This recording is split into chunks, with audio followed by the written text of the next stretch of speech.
இன்றைய தினமலர் செய்தியில் தாம்பரம் சிறையில் இருந்து வந்து சென்னை புறநகர் பகுதிகளில் மீண்டும் பைக் திருட்டில் ஈடுபட்ட பலே பைக் திருடன் சங்கரை போலீசார் கைது செய்தனர்.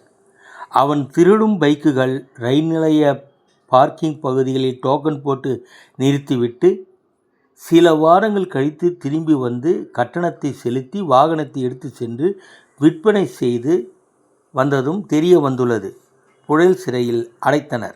அவனை மீண்டும் வருவான், கைவரிசை காட்டுவான். பைக் வைத்திருப்பவர்கள் உஷார். வரும் ஜனவரிக்குள் புதியதாக 270 மின்சார பேருந்துகள் பயன்பாட்டிற்கு கொண்டு வரப்படும் என சென்னை மாநகர போக்குவரத்து கழக அதிகாரிகள் தெரிவித்தனர். இந்த 270 மின்சார பேருந்துகள் மறைமுகமாக ஒப்பந்ததாரர் யாரோ, பெயர் மட்டும் மாநகர் போக்குவரத்து கழகம். வெட்கக்கேடு, கொடுமை. வணக்கம்.